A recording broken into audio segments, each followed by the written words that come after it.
I find it no coincidence that we live in a culture congested of distractions. We're surrounded by constant screens, endless scrolling, non-stop notifications, 24-hour news cycles, and at times life can feel exhausting and intrusive, with everything and everyone constantly competing for the attention of our minds. And we wonder why our inspiration races at the speed of inconsistency like the mood swings of a woman. Husbands, you can laugh at that. Unless your wife's right next to you, then you probably shouldn't. See, our inspiration swings on the pendulum of one day being inspired and uninspired the next. It really just depends on how we feel. What I'm trying to say is, I think we've got it mixed up. I think somewhere along the lines we've believed a lie.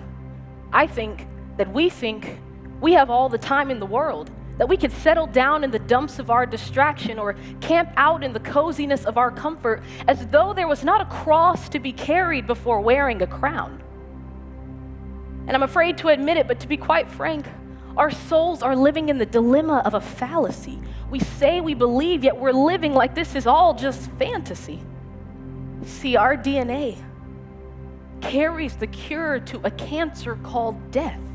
And the world is on the other line waiting, dying, in need of a blood transfusion, yet here we are refusing to answer because we've been crippled by the danger of what it would be like to let go of our crutch, answer the call, and actually take our royal position, to break the boundaries, borders, and barricades of all we have ever known, to disregard protocol and stand in power, to lace our words with the tenderness of a lamb, to muzzle the mouth of insecurity and move with the confidence of a lion, to mark a new spot on the map of uncharted territories called revival. We have no rival, no real competitor nor contender, so throw us in the ring. No need to tap out. You'll hear the bell ring before the 12th round.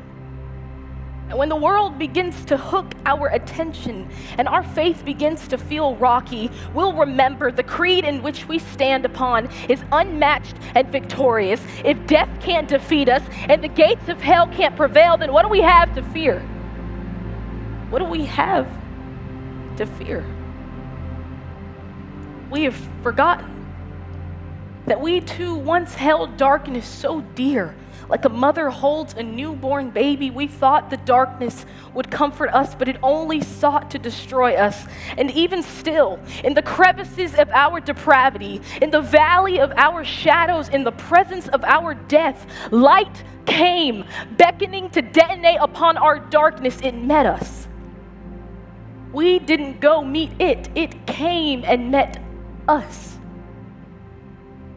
And now our hope rests on the bedrock of a billion promises. But see, I know a woman who has never held hands with permanent. She only knows the loose grip of temporary, for he is her soothsayer, and he comforts her with his lies. She knows no truth, yet we're silent. We're silent, forgetting of the woods and the shadows that we once embraced and finally escaped, but praise to the one who shed light in my woods to guide me out, the one who is both guide and God, compass and creator. We stand with the one who has strategically placed us on these coordinates for such a time as this, that the work of our hands would not be a mask, but would be a map pointing to the miracle himself, so that they would know.